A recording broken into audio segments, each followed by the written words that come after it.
Alhamdulillahi Rabbil Alameen.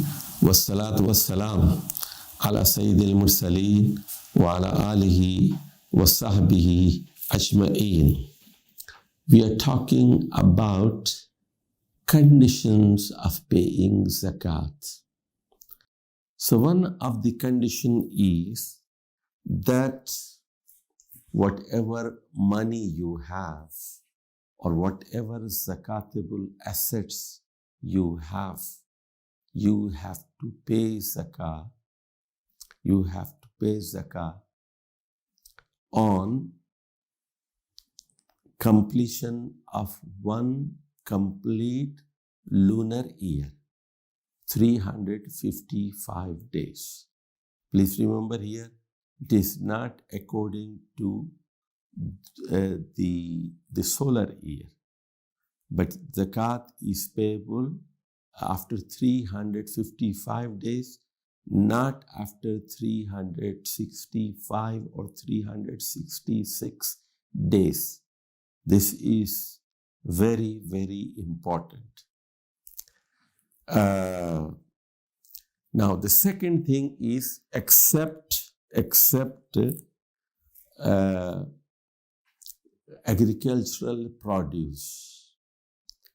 For all agricultural produce, you have to pay zakah on the day of harvest. If you are taking 2 harvests every year, you have to pay twice. If you are taking 3 harvests, you have to pay zakat 3 times. And you have to pay zakat on the same day, as Allah subhanahu wa ta'ala said in Surah Al-An'am, ayah number 141, وَأَتُوا حَقَّهُ يَوْمَ حَصَادِهِ. يَوْمَ حَصَادِهِ. The day you harvest, you have to pay zakah on agricultural produce. You see, in South India, they have developed certain rice varieties which are of only 60-day duration. So after every 2 months, they are getting the crop. Every 2 months, they are getting the crop. So whenever they harvest, the day they harvest, they have to pay zakah on it. Now, the most important condition for paying zakat, especially for those people who are rich and who are getting their income and their assets fluctuate ups and down, they have to keep a record of their zakatable assets on a monthly basis. And they should fix a date of paying zakat. Let me try to explain this situation. For example, you decide that I will pay my zakah on 1st of Muharram, the first day of the lunar calendar, 1st of Muharram.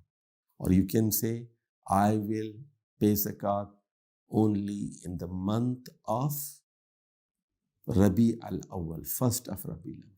Or you can say, I will pay my zakat only in the month of Ramadan, 1st of Ramadan. Or 10th of Ramadan. Or 25th of Ramadan. You have to have a fixed date. And on that day, if you are a businessman, you have to close your shop and take an inventory. And you have to see and calculate the total amount of zakatable assets. Total amount of zakatable assets minus loans or payables, and then you will come up with net zakatable assets. Net zakatable assets. Now, let me try to explain you with an example. And we said earlier, today is 17th of September 2020. And the nisab of zakat is 87.48 grams of gold, which is worth $5,460 US. What you do, you make a graph. You make a graph of your assets on a monthly basis. For example, last year Muharram, you had a zakatable asset of $10,000. But this year, Muharram, after one complete year, your assets are only $2,000 US.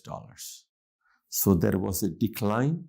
The money did not retain with you for all 350 days. So this Muharram, you do not have to pay any zakah. In the last Muharram, you had $10,000. This Muharram, you had only $1,000. And the nisab is $5,460 US. Since your present assets are less than the nisab, you do not have to pay zakah. But now,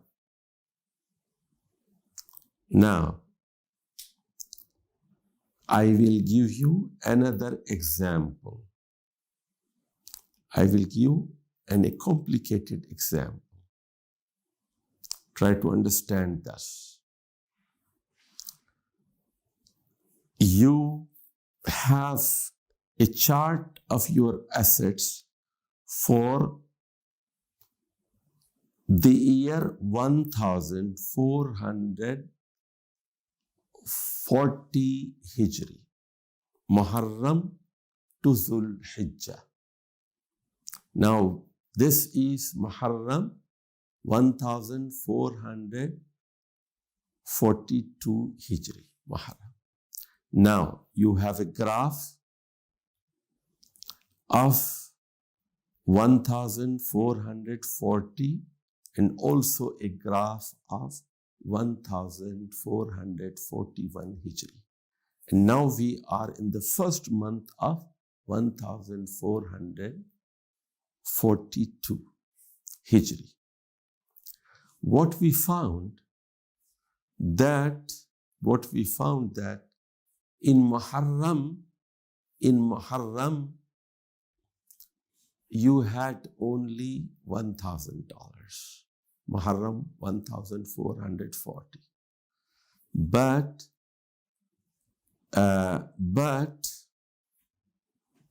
in Muharram 1441, after one complete year, you had $10,000 of zakatable assets.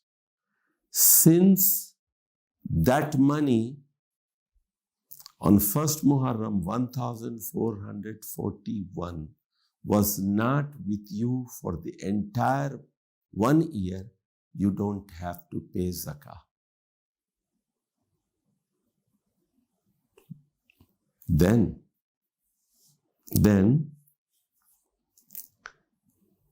in Muharram 1442, you had $20,000. So your graph is going this way, up. In Muharram, 1,440, you had only 1,000. Now in Muharram, 1,441, you had 10,000. And next year, in Muharram 1,442, you have $20,000. Now you have to revise 1,440. From 1,000 you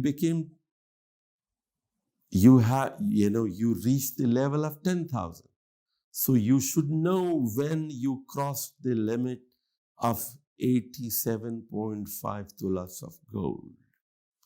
For example, after 3 months, Muharram, Safar, Rabiul Awal, after passing 3 months, you reach that point where the value of your assets were more than the nisab. Now, but you did not pay for those 9 months. So you have to pay zakat for those 9 months also, because that money retained for next 12 months also. So altogether 12 plus 9 months, 21 months. You had money more than the nisab, more than you had assets more than your zakatable assets. So you have to pay zakat for 21 months now. So this is the way you make the calculation. And one more important thing under conditions of zakat, I think I must mention at this point that you do not have to tell the person that this is the money of zakat. You don't have to tell that. So for example, many people, they do not take money of zakat. They think it is an insult for them. So you don't have to tell them, but you have to ask what is their financial situation. Are they in hardship? Do they have loans? And how much of loan they have? And what are their assets? Are they paying zakat to somebody? Are they very poor? You see, you have to keep on asking them, especially if they are your relatives, your real brothers, your real sisters, your aunt, your uncles, your chacha and your mamu, your khala and pupi. They are your close relatives and your brothers and sisters. So you have to keep on asking them about their financial condition.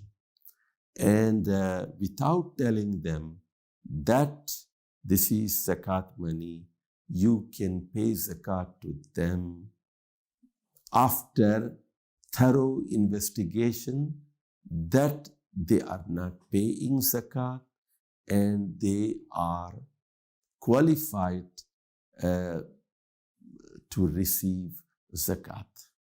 After thorough investigation, you can give them the zakat if they deserve, without mentioning that this is zakat money. For example, you can give them a tula of gold as gift, which they can sell in the market. You can give them cash in dollars. So this can be done. There is no issue whatsoever. Wassalamu alaikum wa rahmatullahi wa barakatuh.